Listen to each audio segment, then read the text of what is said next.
Lesson 45, 8-5, completing the square.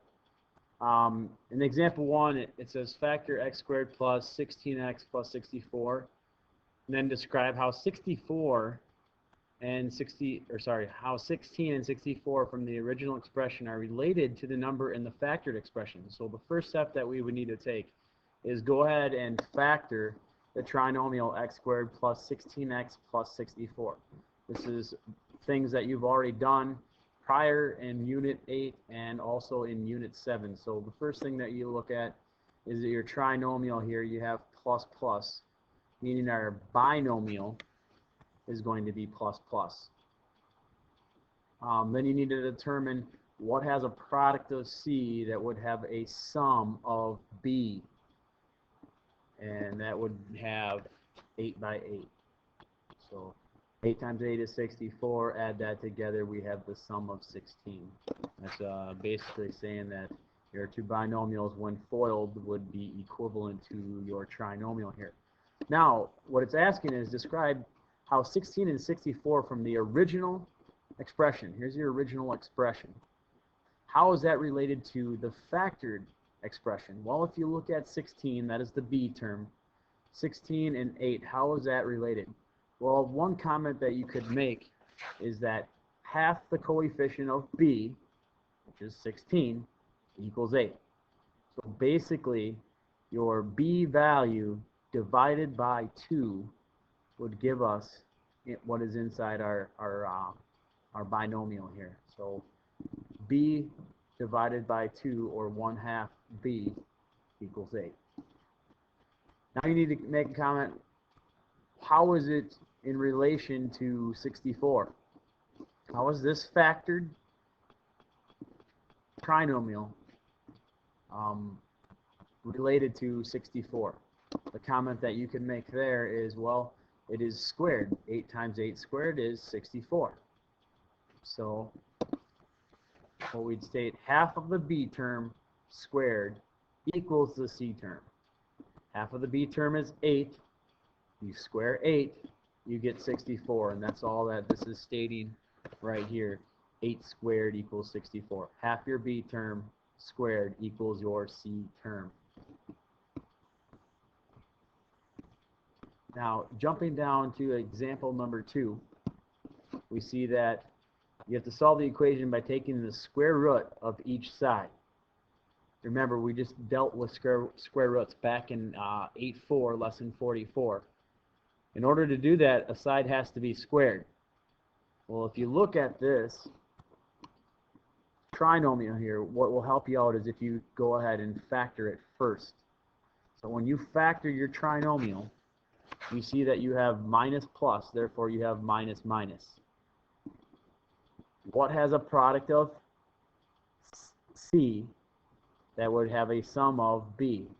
Well, 10 times 10 would give us 100. Negative 10 plus negative 10 gives us negative 20. So we go ahead and factor it first. Then you can rewrite it as x minus 10 squared equals 36. To get rid of a square, we would take the square root of both sides. When we square root both sides, on the left side, we wind up with x minus 10 equals, remember, we don't know what this is talking about here, so we need to cover the positive negative end. The square root of 36 is plus a negative 6. We need to get x by itself. In order to do that, we would add 10 to both sides. Now, this is really saying plus a negative here. So we have a positive 6 plus 10 and a negative 6 plus 10. So positive 6 plus 10 and negative 6 plus 10. This would give us 16, and the other would give us a positive 4. So we'd actually wind up with 2 answers in example 2. In example 3, we need to find the value of C that makes each trinomial a perfect square. So we need to actually come up with a perfect square. Much like the prior 2 examples, you had x plus 8 squared and x minus 10 squared. So we actually need to come up with the C value. So find the C value. After you come up with the C value, they want you to write the trinomial as a perfect square. So that's the second piece. We need to write it as a perfect square. if you look at A, t squared minus 24t plus c. Well, if I jump back to question number 1, remember what we found out. Okay? Half of the b term is 8. So look at this. We have x plus 8, x plus 8. We already have it basically putting us in factored form. So half of our b term. Once we find out half the b term and we square the b term, we get the c term. So if we look back at our example, we have 24 as our b term. 24, half of the b term is 12. So basically, you would take 12 here. To find your c term, you'd have to square 12. When you square 12, you'd wind up with 144. So c is 144. Your new equation, or actually expression, would be t squared minus 24t plus 144. You have a trinomial. Now, when you have your trinomial, you have minus plus. Minus plus would be minus minus. And in factored form, it would look something like this. T minus 12 and t minus 12, or you could write it as t minus 12 squared. So that is your perfect square. We have completed A. Now if we jump down to B, we need to apply the same concept in B. So in B, if you look at it, I want you to go ahead and work through this, and then we'll double check things. So you can pause your video now and move on to B. First thing I should point out, actually, in your equation here, we need to add an h. First step, find out half of b. Half of b is 14. Figure out your c term. It is half of 14, half of b squared. So when we have half of b squared, it would be 14 squared, which would be equivalent to 196. So c is 196. Now you need to write it as a perfect square. So we would have h plus 14 and h plus 14. Or you could write it as h plus 14 squared. The next page in your note is actually digging into completing the square. These steps are critical. These will be a big aid for you to help you understand the concept of completing the square.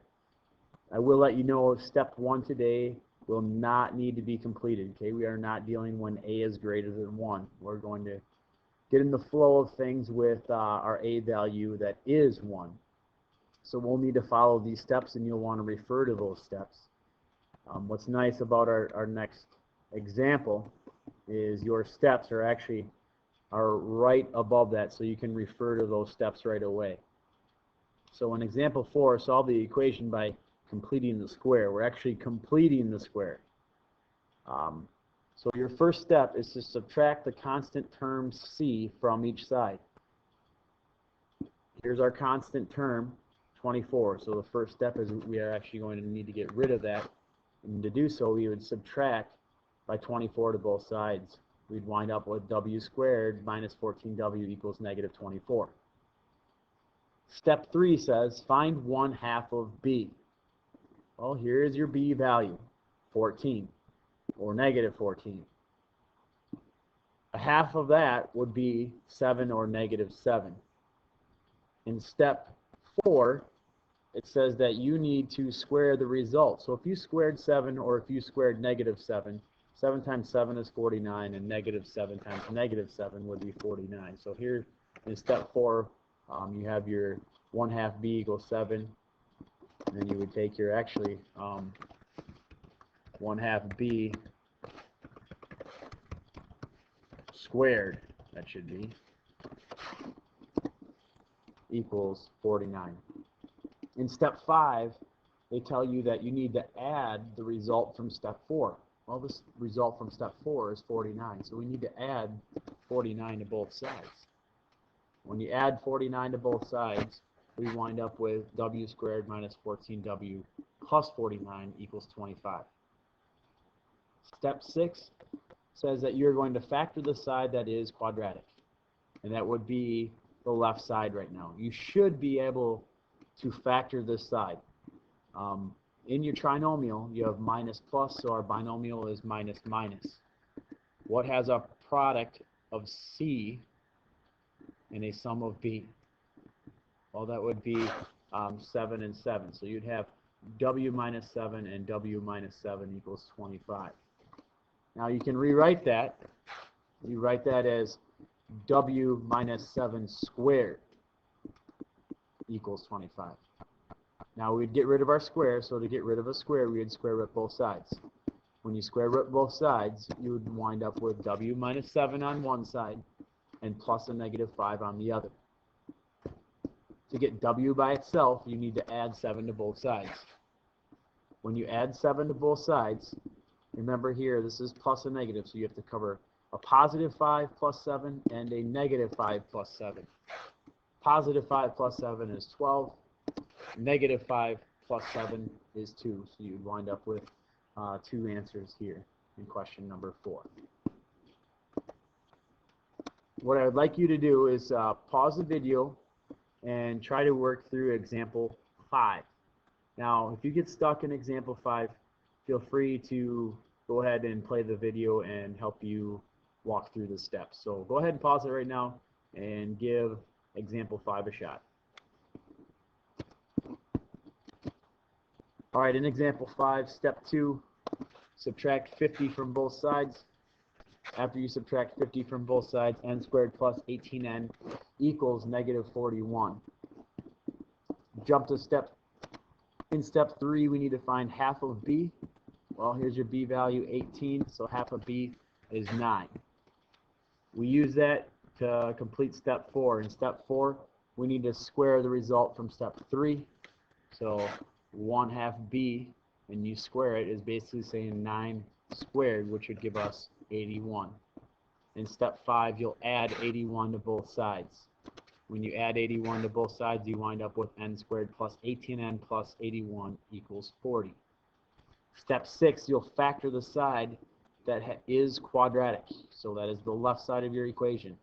Plus plus, you'd wind up with plus plus in your binomial. You should wind up with n plus 9. You can rewrite that as n plus 9 squared. To get rid of the square, we square root both sides. After you square root both sides, you would wind up with n plus 9 equals plus a negative, and the square root of 40 is plus a negative 6.325. Now you need to get n alone. Subtract by 9 on both sides, and you should wind up with negative 2.675, and we should wind up with negative 15.325. This will conclude our lesson 45, 8-5, completing the square when a is 1.